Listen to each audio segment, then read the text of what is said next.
Right, David Francisco, thank you very much for coming on the Wrestle Blog. It's an absolute pleasure to have you on. As you know, probably from listening to the Battle Pro review alone, I'm a huge fan of yours. How have you been coping with the current state of affairs as we're currently gripped in a pandemic? Has it been difficult to keep the training together, to keep the fitness together? Hi, Aeron. Hi, everybody. How you doing? Thanks for having me on the podcast. I appreciate it, mate. You know what? It hasn't been bad per se. I think one of the reasons why it's been okay is because I am gladly not in a situation where I'd have issues financially because of the pandemic and the lockdown and everything. So because that's not an issue, I think it helps me relax a little bit and know that I'll be fine. And I'll be able to endure it. It sucks that I won't be able to be at the gym. It was like halfway through some goals that I had at the gym and some goals that I had to my own training and my own development that had to be cut in half. But basically what I did was set up some new goals. Truth is, with the lockdown, I had the opportunity to have plenty of time on my hands. So I'm trying to use that time to the best of my ability to make sure that I somehow turn that into an opportunity to be able to start some stuff. I'm very goals oriented, so and productivity oriented. So because of that mentality, I guess it's been easier to do it. I haven't been thinking about training. I haven't been thinking about my own development. I haven't been telling myself that I need to get an even better look than the one that I'm having now in the gym and developing my body and bodybuilding and all of that, because that's impossible to do right now. So I turned my attention to things that I could do. I feel like I'm studying wrestling a lot more, and this is an opportunity for me to be able to watch a lot of matches that I haven't had the chance to and really pay attention to them and study iconic wrestlers, study iconic eras. It's been an opportunity for me to focus a bit more on my online presence and my social media. Because there are all those projects on the side, and we've been able to, and I've been able to focus on them. I guess things get. I've been able to cope because of that. It's interesting you mentioned looking at footage so much and obviously learning the knowledgeable side of wrestling. It was one thing that's very evident from watching you, and everyone who knows David Francisco will know, student of the game, great technician, great wrestler, great understanding of how it is to present yourself as a wrestler. Genuinely one of the better examples of that in this country. Are you somebody who... I get the impression you take your craft incredibly seriously, and rightfully so. Do you feel like that's something that you take a great deal of pride in? Yeah, I'm very, very demanding of myself, and I think I'd have to be. I moved from another country to the UK to pursue wrestling, and and because of all the things that I left behind and because of the sacrifices that I've been making, if I'm not demanding with myself to be able to keep working, then it becomes hard. And I guess even with my own personality, I am very demanding as well of myself. I'm super analytical as well. So you can imagine me watching a match back and seeing my own performances and focusing a lot on the things that should and could be better. And that's what's going to happen, I guess. It's just, I'm very, I have a lot of friends that even say that I should, actually, it's when I get out of a match and I go like, you know what? That was good. I enjoy that. I did well. I'm happy with myself. That they go, well, that's rare. That's a new one. We haven't heard you say that very frequently. So yeah, I'm very obsessed with understanding wrestling and understanding how it works. I feel like that's my number one drive and motivation is understanding how the best ways to get the crowd to feel what we want them to feel, understanding how certain styles of wrestling work in a certain way. I'm very, very interested on that and very interested in being able to figure that out. So I guess that translates into coming out with that image of being a student of the game. If that's my reputation, then I'm happy with it. I'll take it. I mean, far be it from me to make any assumptions on your character, but what I've garnered from you is an incredibly polite gentleman, but also somebody who is willing to go to an extreme length to ensure that they are taken as the utmost professional in this industry. And it's quite a nice and thrilling template for a lot of wrestlers to see. I know a lot of people who have trained, who have had the opportunity to train under your umbrella as well, who have said that you are one of the coolest people you could ever meet, but also somebody who is very demanding of the excellence. And that's pretty much why everybody who's around you tends to excel as well, which is nice to see.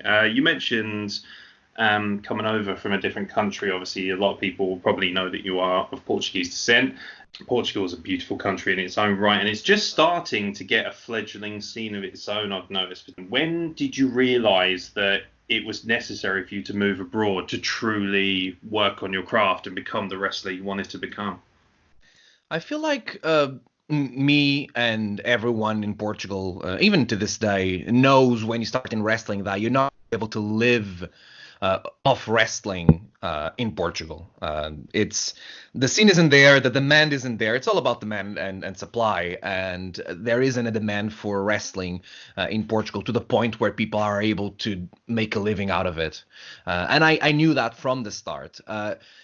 There's a certain cultural side of Portugal. I'm not saying that everyone is like this and this is how Portuguese people are, but there is a big there's a lot of people who are like this, and it kind of has an influence in the culture and the society itself, where there's a certain fatality. There's even you were saying, Aeron, you've been to Lisbon. Yes. Did you get a chance to listen to the fado, the Portuguese / Lisbon traditional music with the guitars and just the singer? Yeah.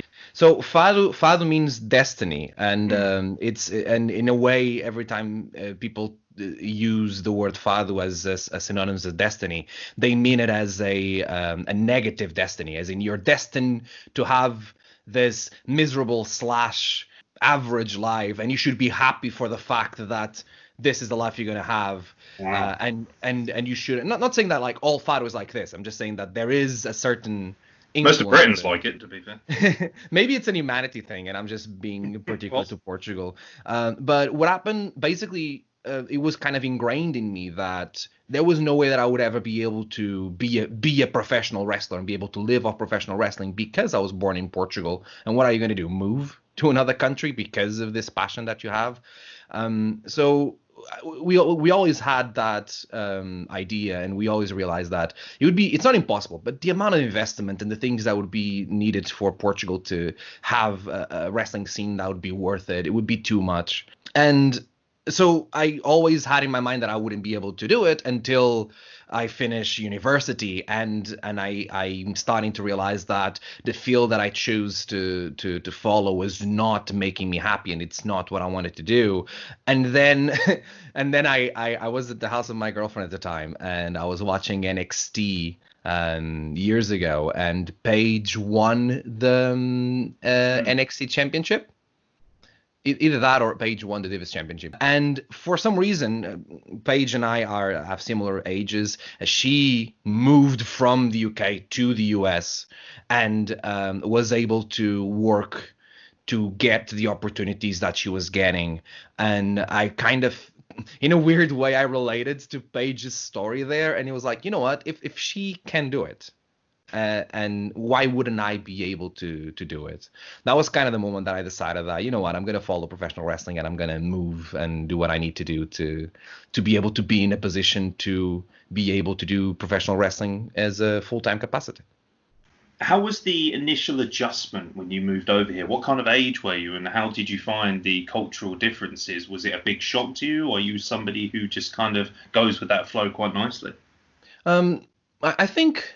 So the biggest shock that I would have, one of them would be the language, right? And I never had issues with the language. I think the Portuguese government, when I was growing up, that made everybody that was in school have at least 1 hour of English a week. I also thank my mom that bought these tapes. They were called Disney Magic English. and she bought me the full collection. And when I was like 4 or 5, I got exposed to English that way. There's also the fact that in Portugal, we don't dub the TV shows, we subtitle them. So as my generation, me and my generation, as we were growing up, we were teenagers, and this is when the big shows from the US became very popular in the market in Europe, like CSI, and NCIS, all those shows, and they're all in Portugal. They're all in English with subtitles, so we're very exposed to English that way. So I was lucky that I never had an issue with the language. Another issue that when I moved to London, it was at a time when basically austerity was high. It was the crisis of 2009 or the effects of it, and there was a lot of people that from Portugal that moved at that time as well, and or even a bit earlier than me. And I heard stories of people who were like, I work in this field like medicine, for example, and I've been working for 18 months as a waiter, waiting to get an opportunity to work somewhere that's kind of close resembling the area that I want to work, and they were always saying how I was like, it's worth it now because I'm finally doing something that I like, but I had to endure all this time. And I know a lot of people that went back to Portugal because they weren't able to endure that, the difference, and how London will eat you alive, if you let it happen as a city. But to me it was different because I landed on a Tuesday, and on a Wednesday I was training at Knuckle Locks at the time at the Projo. And I've been training at least once a week. I've been exposed to wrestling every few days. I had some sort of something in my life around wrestling, and because of that, I felt like I had the justification of why I moved here and why I'm putting myself in this position, because wrestling is there, and it helped me relax and understand why we're doing this, how my life is better here than it was in London, where I could live with my mom and not have to pay rent and not have to do all these adult things that I had to do. So I think that was very helpful, the fact that I could just be involved with wrestling from the start. Something that's very wonderful about you is how your identity and your DNA, I think, probably even more so than you realise, seems to be spliced right through the middle of this incredible British wrestling renaissance, this golden age of British independent wrestling that we've been thrilled to enjoy for so long. Now, obviously, a lot of people currently are arguing that it's on the downslide and NXT, etc., and there's a lot of vitriol and things like that. But what I've seen is that David Francisco has found himself on a number of different areas, whether that be as a wrestler, working on the door, things like that. What's incredible about you is that you don't shy away from doing everything that's involved in wrestling. I think that's a really key lesson. How was the initial break-in for you? How long was it before British wrestling started saying, okay, let's start putting David Francisco on shows. Let's start showing people just how good this man really is? I was lucky that at the time when I moved here 30th of June 2015, and in August, BritWres started promoting their potential shows. So BritWres has the chapter shows, and in the beginning they also had the Endeavor shows, which were shows that were aimed at getting the trainees they had at the Projo to get exposure and start developing their skills in front of a crowd, right? Then Endeavor's shows kind of grew and became their own thing, so the concept of a show that was mainly with trainees from the academy had to reappear, and that's when potential shows happened. And I was lucky that my first match in the UK was in August, which was really lucky for me. And my first match in the UK was in a Progress ring, which was cool. Actually, I talk about this in a YouTube video that I'm going to put out in a few weeks. It was me tagging with the debut of Big Wavy Roy Johnson, the first time that he did his Roadman gimmick, against the first time the Geezers tagged. Right, so it was a big debut match that happened at the Bedford in Balham, and not the other way around. I always have it the other way around sometimes. that was good. It was good that Progress was willing to give me some potentials and some endeavors. I feel, even at the time, I feel like I wasn't ready. It was a big opportunity, or there were big opportunities that I wasn't ready to be able to capitalize on yet. And I'm sure if it was today, it would be different. But I mean, if it was today, I'd have 5 years of experience on me, so of course it would be different. Another very good thing was a New Force Wrestling was a company that used me from the beginning as well. I had talked to the promoter before because he went to wrestle in Portugal, and from the beginning they gave me an opportunity to just wrestle here and develop my skills and be able to meet people and be involved in these shows. And then from then on, I feel like recently IWL gave me a great place to shine. Battle Pro is obviously giving me a great platform to shine, and there was other companies in the middle, but I feel like lately, at least last year, these two in the UK have been the ones that have given me the biggest platforms. Somewhere that we clocked onto you very quickly. We'd seen you before, but the first time I had the chance to see you in person was actually the Progress World Cup, which you'll probably remember quite well at the time. And we actually covered it on the podcast, so people can dig it out somewhere in the archives. Since then, you don't seem to have ever dropped out of our line, which is phenomenal. Now, that's obviously a combination of being afforded opportunities, also working incredibly hard to garner them as well. I've gone on record as saying Dave Francisco should be working regularly in the main event scene for places like Progress and Rev Pro. Now, obviously, that's just my opinion. It's a very subjective sport, as we all know. Is there a willingness and a wish to be even further on as you are? Because obviously, you don't strike me as a man who's ever going to settle for what they've got. Well, I appreciate those words, Aeron. And yes, absolutely. It's my goals, I guess. I'm very happy with the opportunities I've been getting so far. And this time away from wrestling has allowed me to kind of reflect on the things that I've done so far. And I've done so much already, which is really cool. And I think above everything, and the thing that I appreciate the most is how better I am and how much I've learned, and all the journeys that I had to go through to figure out this thing we love called wrestling.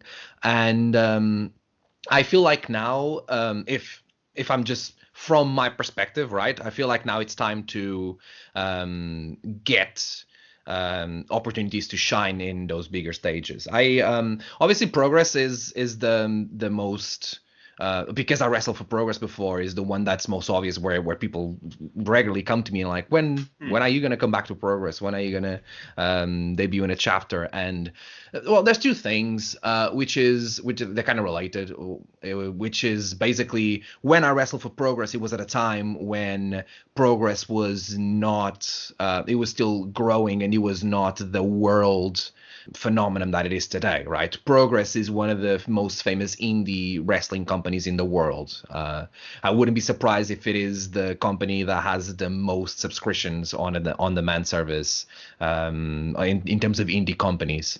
And because of that, the demand for the quality of talent has risen as well. I think there's a reason, even before NXT UK was a thing, there was a reason why Progress was not promoting trainee shows anymore, or trying to give a platform to develop new talent, because not only there was a lot of other places where talent could develop, and they felt like Progress was fishing for talents that were already developed, but also because the demand of quality for their product increased as well. So I don't think that the position Progress was to give me the opportunities they did at the time is the same position that they're in right now. With that said, I feel like it's on me to improve myself and better myself so that I am at the level where I'm on par with what Progress is looking for when it comes to the quality of their wrestlers, and in all fields, not just in the in-ring. And I in my mind, that's my closest goal. Okay, if you say Progress, you say obviously Rev Pro, you say Attack, you say Fight Club Pro, and then there's more of these companies that are, well, talked about in podcasts like yours, Aaron. You know, the companies that have the attention of the entirety of BritWres fans, as opposed to being a bit more local, or being, because you have to choose, right? It gets to a point where you have to choose, and it seems like because of tradition and their own names, fans will choose these companies I mentioned. Riptide is another one that would be at this level. They have their roster is full already, and or at least they have the people that they wanna use, and I think it's up to me to make myself be valuable to these promotions, to the point where I am there to help them, to help their product become even better. That's what I have in mind. But absolutely, I am very much looking forward to the opportunities that are going to come to me from companies like BritWres and RevPro. You mentioned so many great companies there. One that really stands out to me, which is obviously, it's very strange because it almost feels like that was one of the very last shows before everything shut down, was of course Battle Pro Wrestling and the After Hours free show. You're currently their heavyweight champion, and more than deservedly so, it has to be said. A phenomenal contest with Chris Ridgway, which even had, I'm not a very squeamish person, and obviously training myself, I understand that it's very physical, and you have to deal with so many aspects of it, but even I was a little bit haunted by the sheer level of ferocity that Chris Ridgway was taking out on you at certain points during that match. What's it like being at the, because what Battle Pro has essentially said to you, and I'm sure they probably parlayed this in as many words, is that you are our guy. You are the guy we want to represent our brand. As champion, you are the representative of said brand. That's the case wherever you go, whatever company it may be. Obviously, it's an incredible honor. I don't need to ask you a question as simplified as that. But what does it mean when you all of a sudden have that belt? Do you feel a real sense of pride, but also is there a inherent pressure, or is that something that you thrive on anyway? It's good. It's absolutely the way I started answering this question felt like I was kind of dismissing it, the belt itself, not the question. But no, it's a great honor to be a champion. Obviously, we want to be champions, or the big majority of the wrestlers that I know. Obviously, we want that because it's a recognition of your work, and the recognition that it is possible to be put in a position to be the central focus of a show, and it will be worth it for the promoter to do so. Looking back at the Gang Warfare Day, I had 3 matches on that show, and everyone that went to that show was still in shows, even in shows after Battle Pro shows that happen after, talk about that day as a day that they really liked because of. And a lot of that is related to me and to my performance that day. It's definitely it's good in that sense. It is an achievement, but to me, at least personally, more than that, is both a responsibility, right? I understand what's on my shoulders when I when I'm given the championship, and it's time to play my role as a champion, and it's also a challenge.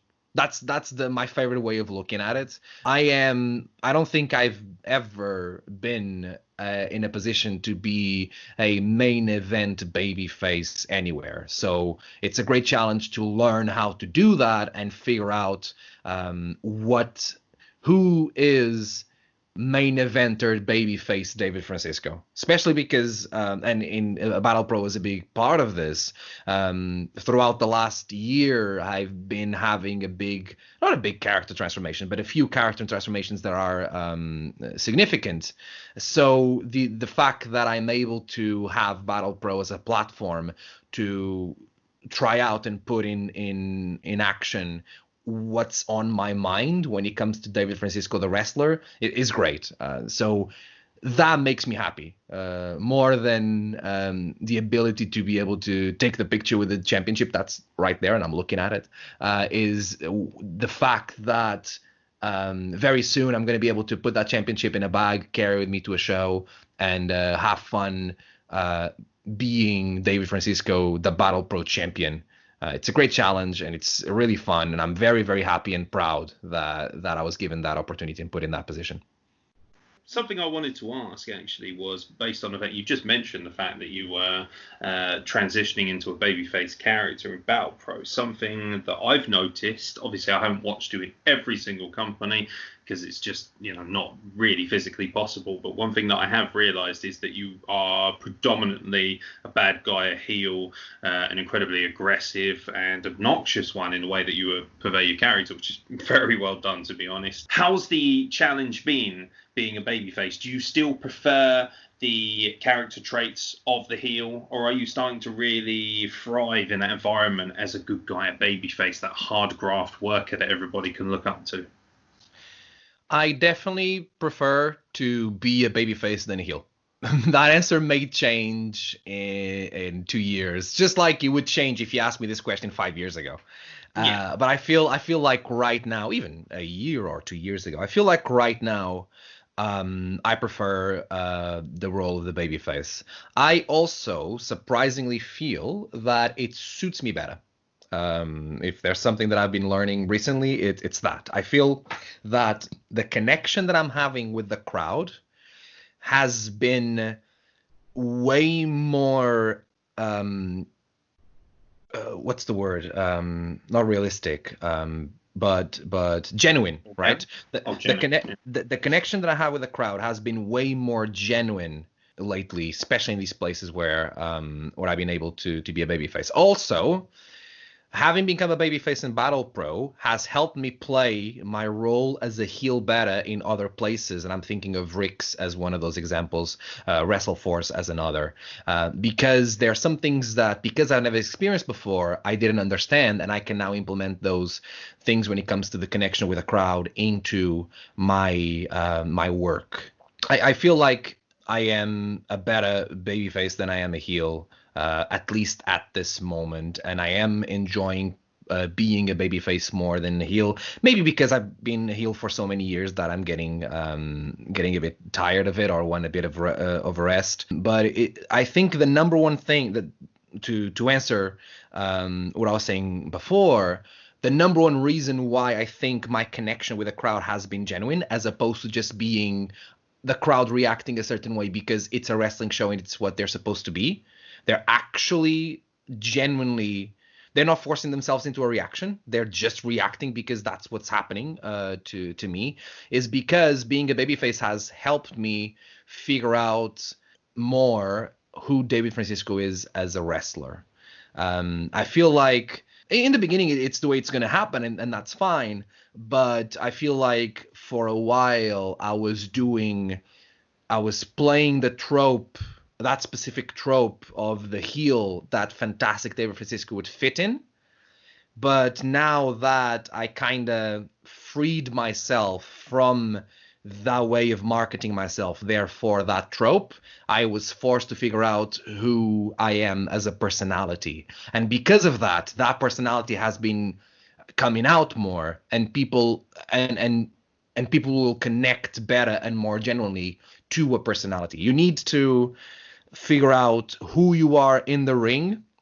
It's a very weird development process, and if I put my trainer hat for a second, you need to figure out the basics of being a babyface and a heel first.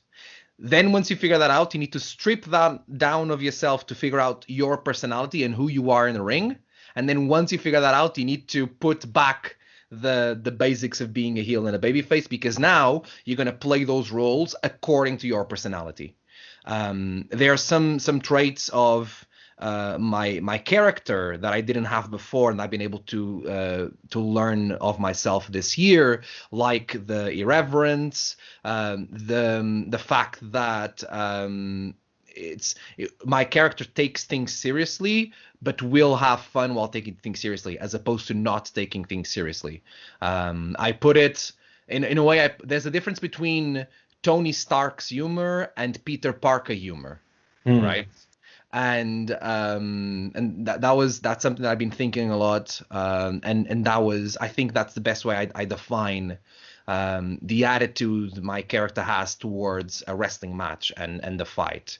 There's a lot of quirky Peter Parker-esque wrestlers, but that's not what I want to do. I want to amuse myself instead of trying to amuse the crowd that's listening to me. And because I'm amusing myself, the crowd is getting amused as well because I'm having fun as I'm doing. There's a lot of traits like this, very weird details that maybe only I think about. But truth is, they've been helping me develop into who I am as a wrestler today. And from that basis, from that beginning point, I can then play my role as a babyface, as a heel much better, because I'm not playing a babyface or playing a heel. I'm being likable or hateable, but I'm still being David Francisco.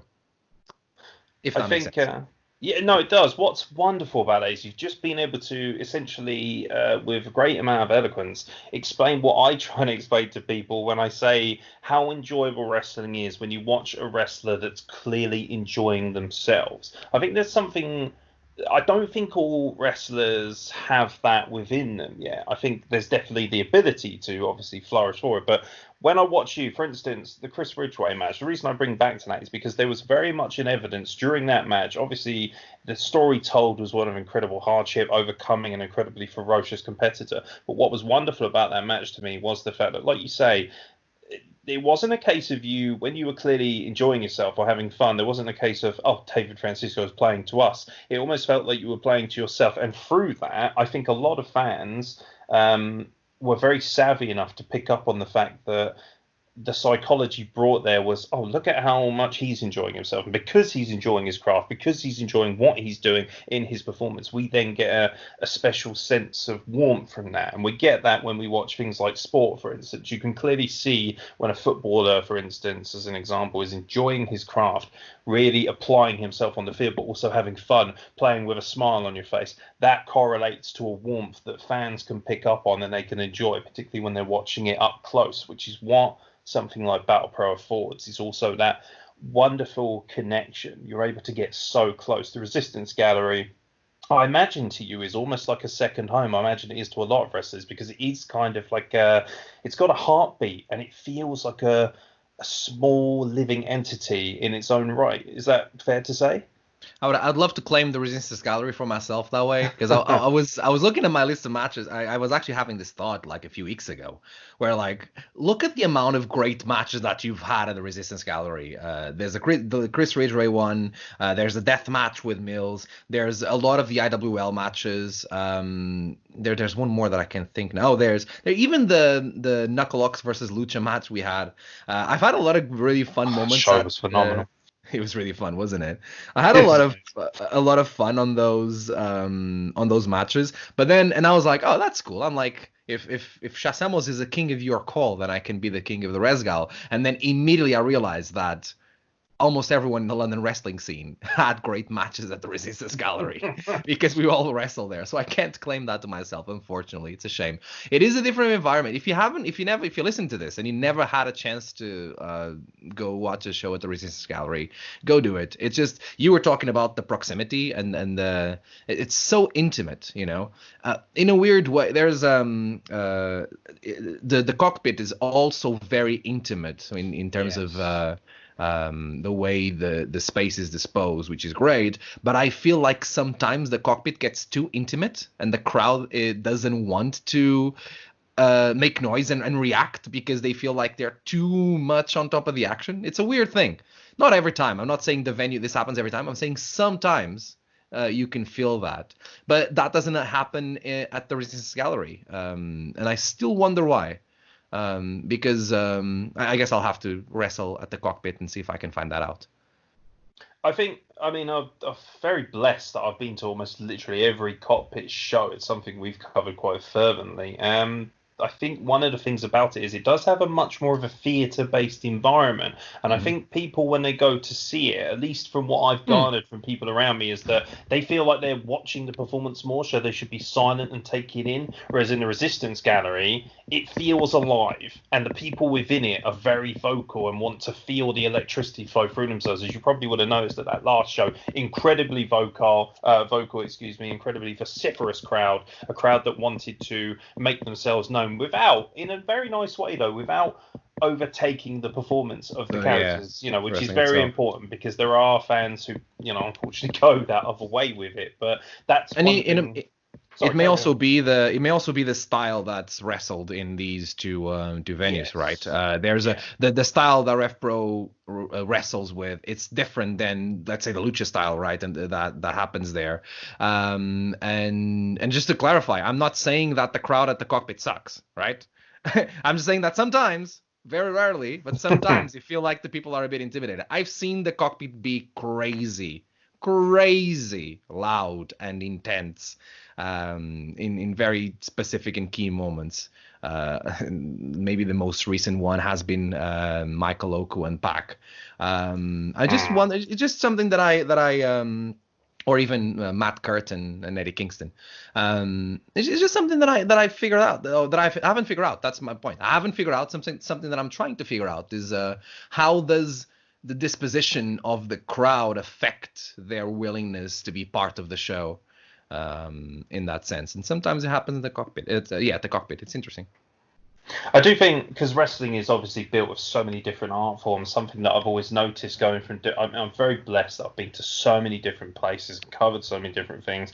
Rev Pro has always prided itself on presenting a very, I wouldn't say uber serious product, but it's a lot more serious to other products in the way that it presents itself. That's not to say that, Battle Pro isn't serious, they're just more funny and all that stuff, but they're more willing to be they like to bend the rules a little bit. Rev Pro is more about a balanced variety. You could see that in the fact that they've obviously spliced their DNA with NJPW. Obviously, you got one of the great things about breaking through there is that opportunity to work with a company with the prestige of New Japan. And of course, anyone who watches New Japan will know that that's based far more on a serious combative level of wrestling. And also the Japanese-based audience, very respectful, very quiet, and they build to that crescendo with the match, and the noise gets louder and louder. And I don't know if maybe that plays in. That might just be me spitballing, but that's kind of the vibe I get from watching Rev Pro shows. I feel like a lot of people who do go to Rev Pro shows are very much more keen to study the art of wrestling as opposed to just having outright fun.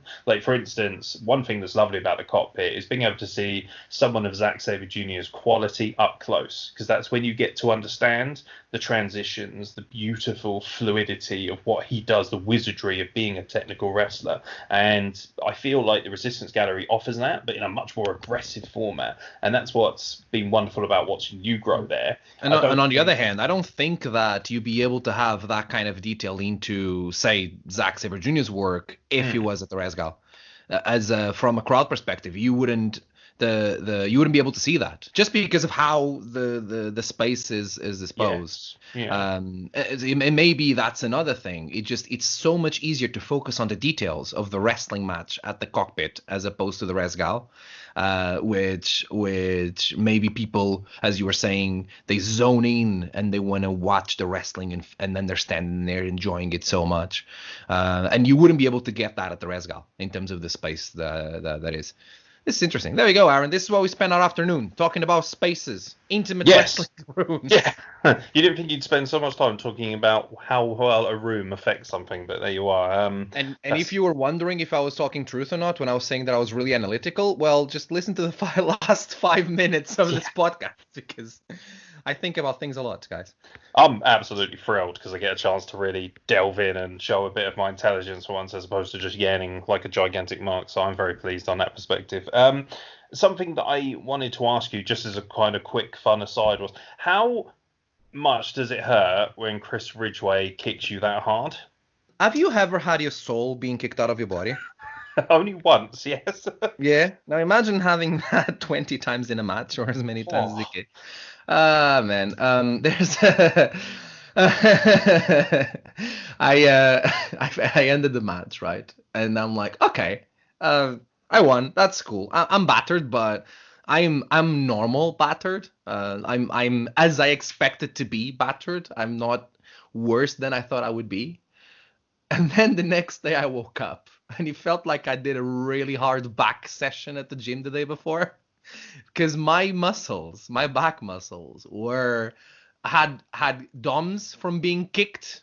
I can't explain it, but it happened. It was fun.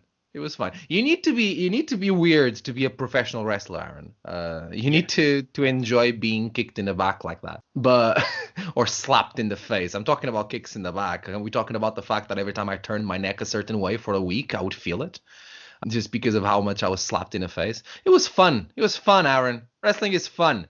I love it. I was sitting there with gritted teeth like, oh, that doesn't look fun at all. But you had fun, so that's all that matters.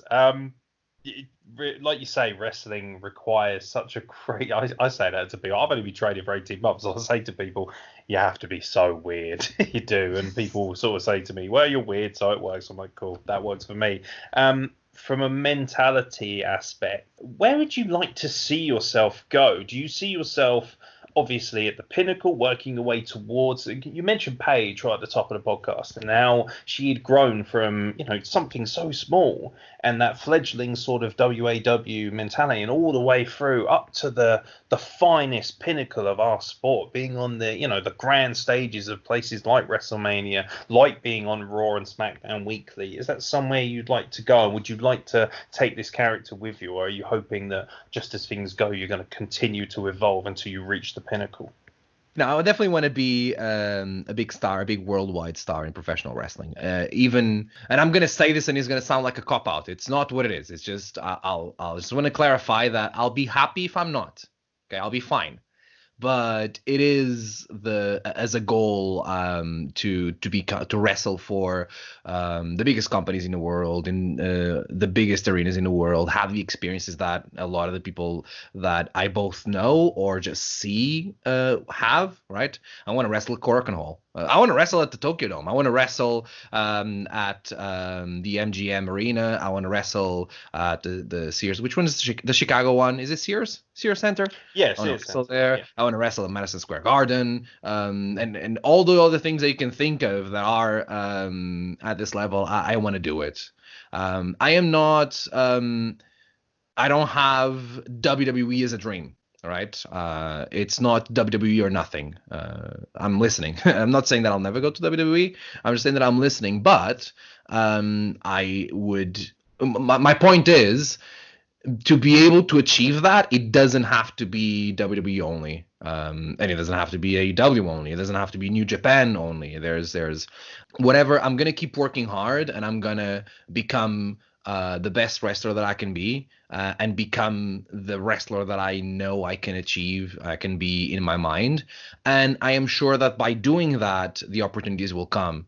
And obviously I'll keep knocking at the right doors, but my door will be knocked as well, as long as I keep working to understand what is it that I can bring to the wrestling world that no one else can.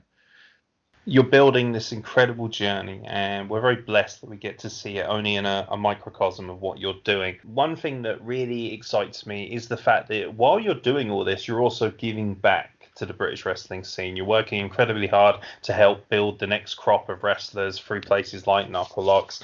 Tell me about that experience, being a trainer as well, being able to kind of adapt and also help bring forward that next wave of talent, which will hopefully keep our renaissance growing as much as it has done. It's been very rewarding. Been very happy and very fortunate that I had the opportunity to be a trainer at Knuckle Locks. I really like teaching. It's something that I really like to do. Not as much as wrestling. I'm not thinking of becoming a trainer, and I'm not focused on that as a priority. But it is good to be able to do that as well, parallel to this wrestling career that I'm trying to develop.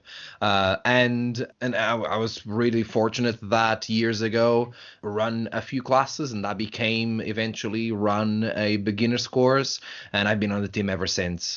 It's very rewarding, not only because there's people who I've seen, very, very few. The amount of people that begin training to the ones that actually wrestle regularly somehow is very small. But I've seen people go from me teaching them their first bump to eventually being side by side with them in their wrestling training to be able to debut in wrestling and start and develop their own wrestling careers and their path, which is really, really good. And also it helps me having to figure wrestling out. We learn things differently, right? There's people who like to read. There's people who learn things by watching videos. I learn a lot by having to figure things out and having to explain them to people, right? I was never, even at school, I was never good at memorizing. I would have to understand things, right? When there was like a mathematical rule, like this is this way, I'd be the guy to be asking why and annoy the teacher. But because it's just how my brain works, because I'm able to understand why something is that way, I then don't have to memorize it because I get it. And I can always go back to that. It's just the way that I learn, which is easier for me. So having to unlock all these wrestling things and figure them out because I then need to teach them helps me becoming a better wrestler as well. It's really good. It's very rewarding. I'm very happy to be able to be part of the Knuckle Locks team and what we're doing there. And when it comes to training wrestlers and help develop the wrestlers that are already training and are trying to get to the next step. Or already wrestling and trying to get to the next step. You've obviously been right in the middle of this Renaissance period that I keep mentioning. And when we mention Knuckle Locks, there's so many guys around you who have flourished just as much. You talk about Michael Oku, we talk about Chuck Mambo, William Eva, the list goes on. These guys who have just really taken it upon themselves to become the guys they are today. What's it like being in and around one of the finest crop of wrestlers to ever be developed in this country? I feel like the thing that stands out the most when it comes to being in the middle of all these great wrestlers, is the fact that your own development increases as well, right? I've learned a lot from them. I know they've learned a lot from me too. And just the fact that you are in the middle of this group with like-minded people who are focused on becoming better wrestlers, that helps you as well, because not only because you have to catch up, but because it's a certain mastermind environment where we're all sharing our own knowledge and our own experiences, learning from each other, and because of that, the rising tide raises all boats. I hope I'm saying it properly, and we all become better because of it. It would be the people you train with and you get the opportunity to learn from and learn with makes such a difference and affects so much the kind of wrestler that you become. I love how well you've picked up, by the way, on English colloquialisms and metaphors. Like, you've done so well with that. That's because we didn't speak in the first 6 months I was here, because honestly, for the first 6 months to a year when I moved here, because I'm used to the American accent, I would have to make people repeat their sentences, all of their sentences twice. Okay, and I unapologetic would be like, "What? Sorry, what?" Honestly, constantly. And then I figured it out. From then I went to other accents as well. I think I now understand fully the Scottish accent. In the beginning, it was really hard for me, but I just had to be exposed to it more to get used to it and hear it properly. But it was hard to understand the London accent at first when I moved here. And plus, getting a handle of the Scottish accent opens up the avenue of ICW for you, because I like the idea of you wrestling up there. I think you go over very well up there, actually, to be honest. I think the Scottish people would really embrace someone of your ilk, so that's something I'm looking forward to in the future, at least. I'd love to. I was actually talking to someone today that ICW was the first ever indie show that I've seen. In April 2015 at the Coco in London. Main event was Drew Galloway versus Jack Jester versus, I kid you not, Sabu.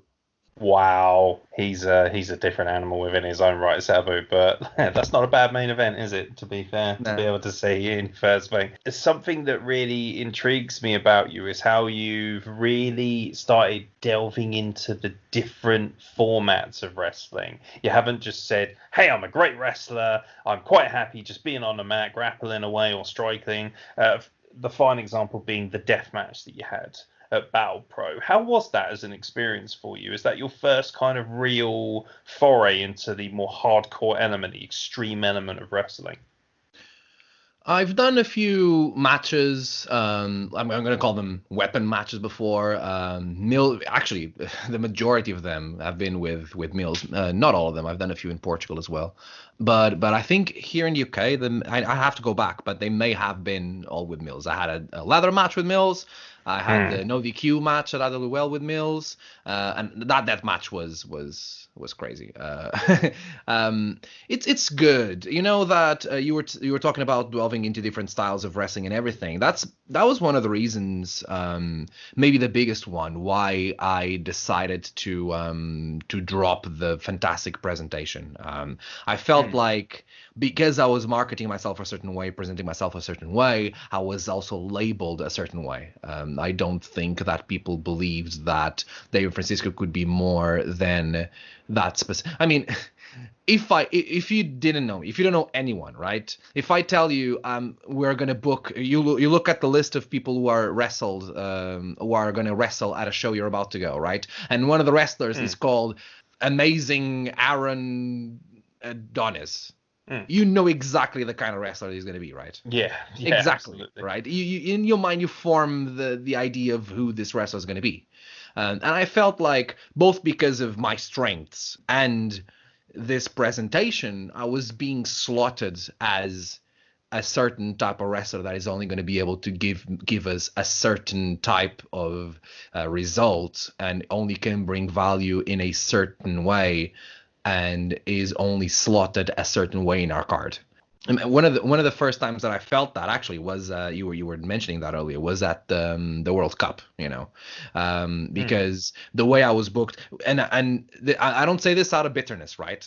Don't I hope people don't listen to this and go, oh, Dave Francisco thinks he wasn't booked properly at the World Cup. No, I loved that match. I loved that opportunity. It made me really happy, and I look at it fondly. It's just I was booked to play a certain role in that match against Tanizaki. That the reason why I was booked to play that role is because I presented myself in a way. So up until that point, I presented myself in a way that would be obvious that I would play that role. Right? They wouldn't ask Fantastic David Francisco to have a really good first half main event against Naoki Tanizaki. That's not the role that I was playing there. And that made me think that the way I was presenting myself was actually hindering me as opposed to helping me in my wrestling career. Because I dropped Fantastic, I have way more liberty. And in one hand, as we talked about earlier, it helps me develop my personality and who I am in the ring, but also allows me to wear any hat that I can. And you don't think Fantastic David Francisco is going to be someone who'll be able to give you a good death match. But David Francisco does. That match is the death match with Mills. It's really intense. It's crazy. I normally do highlight videos for my matches, and I couldn't do for that one because it's not about the action. That match is about the emotion. We were able to bring out a certain level of emotion from everyone, including ourselves, that made it special. I'm very proud that the death match wasn't about death match stunts. It was about intense emotion in an environment where risks are taken and they're higher. There's a lot at stake, even though in actuality there wasn't anything at stake. It's so a highlight video wouldn't be able to pass that emotion, and Fantastic David Francisco wouldn't be able to present himself in a position where he would be able to get that emotion from the crowd. It's the diversity that being who I am right now allowed me, made that death match a huge highlight in my 2019 and maybe in my entire wrestling career. What's crucial about that match to me is that it opens up a line of thinking that some wrestling fans have not adopted enough, and that is that just because you're an excellent wrestler doesn't mean that you turn your nose up at the opportunity to do stuff like that. I know that there's still an old school mentality about some people that kind of match is garbage wrestling. That's the term I've heard used for it by certain individuals, and that's simply not the case. If it's done correctly with the right level of ferocity, the right level of technicality, and obviously you and Mills are such accomplished, crazy impressive athletes. So when you put that together with the element, that's what makes it good. I think people lose the vision of what a death match actually is. They assume that it's just a couple of hysterically out of shape lads smacking each other with stop signs, and that's unfortunate because that's not the case at all. This isn't some WWE video game in that respect. It is actually an art form of its own right, and it's nice to see that, like you say, I would not have. I'm quite happy to admit that 2 years ago I would not have said, well, that guy's going to go and do a death match and tear the house down. I would have thought, no, fantastic, David Francisco is going to go out there and he's going to perform because he's above me. He is above that kind of thing. And whereas actually now, looking at you as just David Francisco, it's very cool to know that you've got that grit, that edge. I think, yeah, David Francisco can take it to another level. And that's what I really garnered from that performance. So I guess that's just my very roundabout way of saying it was a phenomenal performance. And for me personally, it was such an enjoyable moment as a wrestling fan to see two very different styled wrestlers be able to perform in that environment to the peak of their ability. It was great. Thank you. I'm glad you enjoyed it that much. You said something that sparked a thought in me. I think at the end of the day, death matches are just a set of rules. And it's up to us as wrestlers to make the match work, right?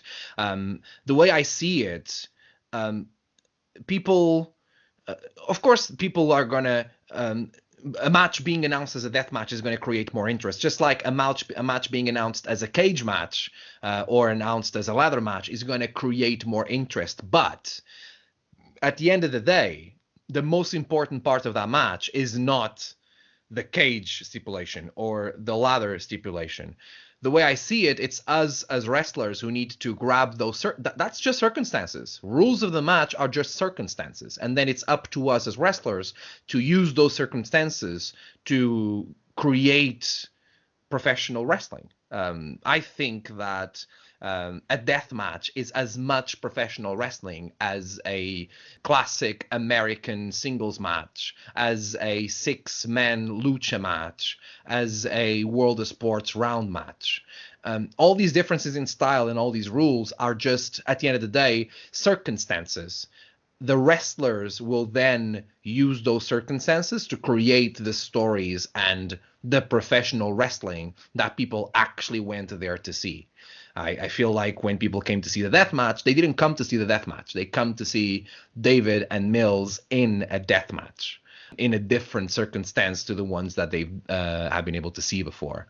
Same thing when it was DLGMO and Paul Robinson at the first After Hours when they did their death match. It was these wrestlers in a death match. They are not interchangeable. If it was other wrestlers, the match would be different, and the audience knows that.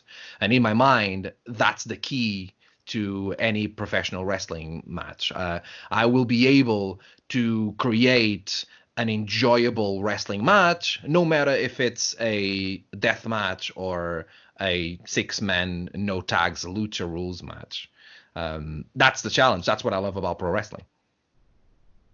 How much of a difference is it performing in front of British fans as opposed to anywhere else in the world? Do you feel that that demands a certain change in the aspects of wrestling? Because you're always evolving anyway. You strike me as one of the most adaptive wrestlers in the world. Your ability to be able to take any format, any kind of match type, and make that work with a level of psychology and a level of individualism in your performance. What's your viewpoint, really, of British wrestling fans and the fan base? How do you think they differ to anywhere else? The distinction that I make when it comes to fans won't be UK fans versus non-UK fans. Obviously, I wrestle in Italy, in France, and in Portugal. The distinctions that I make is actually between what we're going to call hardcore fans, fans who consume a lot of wrestling and they know a lot about wrestling, and fans who don't consume a lot of wrestling and they come to the show to have a good time. They're fans of a good time and entertainment, and they know the wrestling provides that entertainment. They're not the wrestling fans that pay attention to a lot of the wrestling that happens. And I don't think that there's a type of wrestling that's I don't think there's a type of wrestling fan that's better than the other.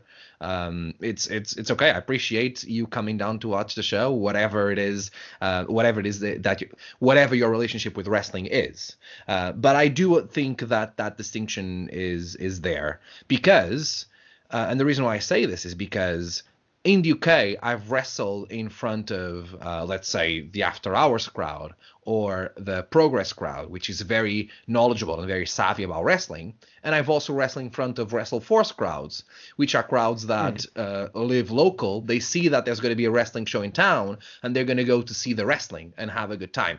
And the shows themselves, they're completely different. And in some aspects of it, which I'll go to in a second. And this difference also happens in France, right? In the French shows that I've been at, there's the wrestler, there's the people who are there and they know all the French wrestlers and they know me, even though I've never wrestled in France or wrestled only once or twice in France, but they've seen a lot of me because they follow everyone on social media. And there's the fans that saw the poster saying that in this place that they normally come to, there's going to be wrestling on a certain day, and they brought the family because the kid likes wrestling and they know wrestling from the TV as well. And why not? It's going to be a different day out. Same thing in Italy, same thing in Portugal. I think the way I see it, the distinction happens this way. There's differences and similarities between both, right? The differences will be, especially in the UK, the fans in the UK will be very, will want to create their own chants and try to show their support or show their hatred for a wrestler. That way, you hear less yays and boos. You hear more chants, which comes from a culture of football as well. I've realized, I've never been a big football follower, but I've realized that happens in football fandom here in UK. The same thing happens, and that kind of passed a bit to wrestling, which is really cool and really interesting. I wonder if the reason why there aren't those kinds of chants in the USA is because they don't have that kind of culture in American football.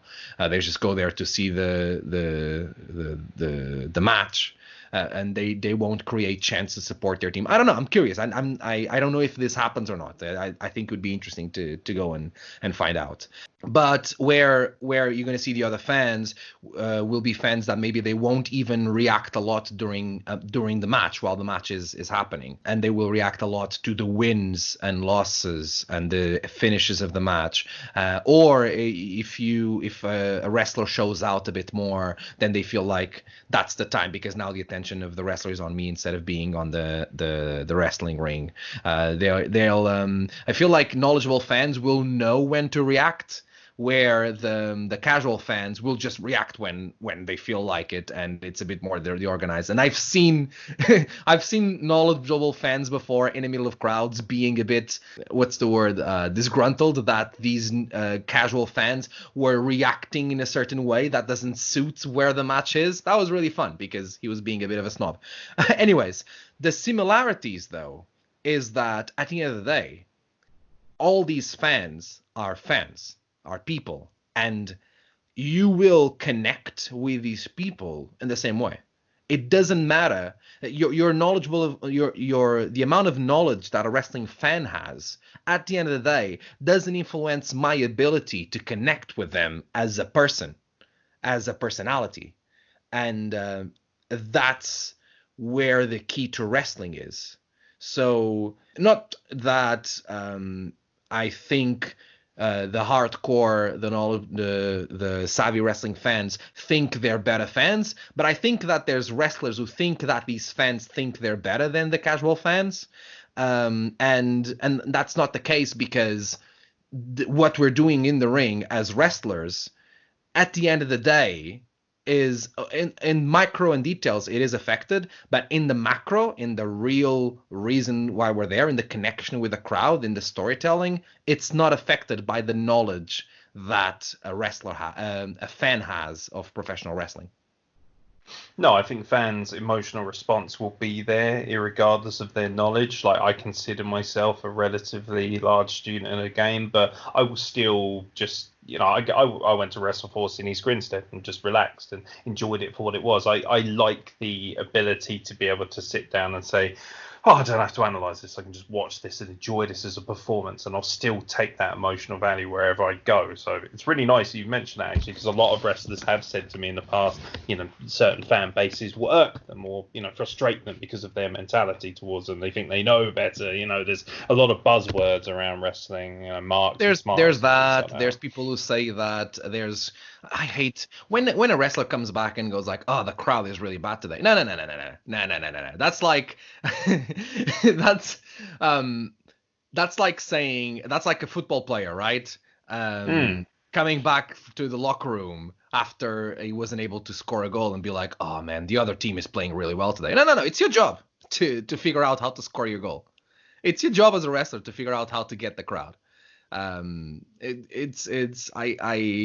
There's never, if the crowd isn't at the level that you think they would be, they're not as excited as you thought they would be with your wrestling, then the problem is with your wrestling, not with your crowd. Likely from what you're saying there, it's important that the wrestler reads the audience, and that's why some of the greatest students of this game, people like Chris Hero and Drew Gulak, guys who really, Daniel Bryan, who consider themselves true world-class, psychological technicians, all of them always say in isolated moments and interviews that the most important thing as a wrestler is that you go out there and feel what the audience is feeling and be able to react your wrestling towards that, and that's how you create art. Absolutely. Do I agree with Daniel Bryan and Chris Hero? Yes, I do. Yeah, it's not really much of a stretch, is it? Do we? Exactly. We should all agree. It's as simple as that. We'll wind down for now, but I do want to have you back regularly because you are an insanely intelligent mind on wrestling, and I think if nothing else, you'll certainly educate me a fair amount. So from that selfish point alone, I'd love to have you back a little bit more. Where can people find you on social media so they can interact and consume what you're doing at this point? I appreciate it, Aeron. I'd love to be back. My website, I'm going to say my website link because all the links are there. So I'll start there. It's davidfrancisco.net. You can find links to my social media accounts, to my podcast, to my YouTube channel, to my merch store. Hint, hint. Wink, wink.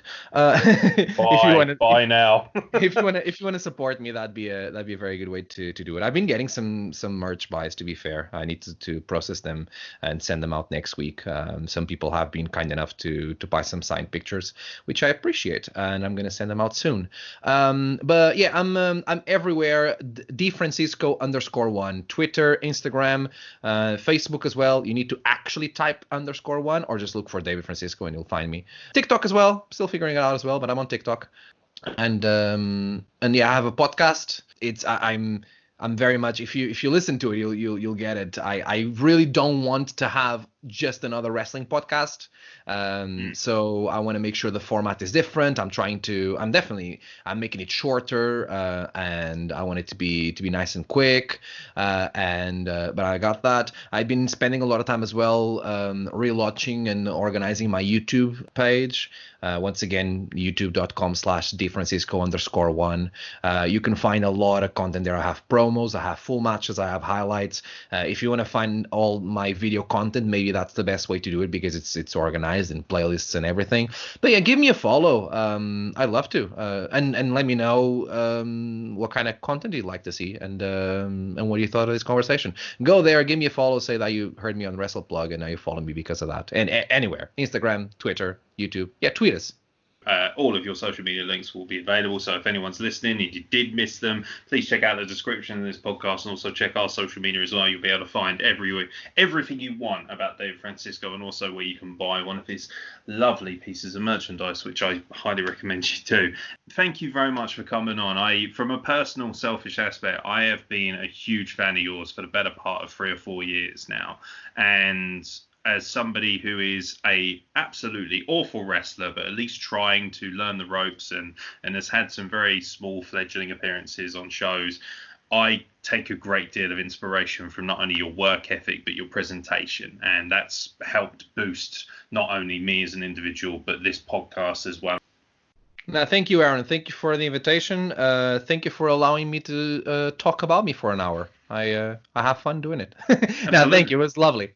Appreciate it. It was an absolute pleasure. Thank you very much for coming on. Honestly, please do not hesitate to get in contact with us. We'd love to have you back on, even on a more regular basis, because wow, there is not. I honestly urge people to please check out all of Dave Francisco's stuff, whether it be social media, going and seeing him in person, because if you're someone who even remotely wants to be educated in the art of wrestling, there really aren't too many people better in this country to check out. So please, please, please make sure you make time to analyze and look after the material that Dave Francisco affords to you, because it could be truly invaluable to you. So thank you very much, Dave Francisco, for joining us on the Wrestle Plug.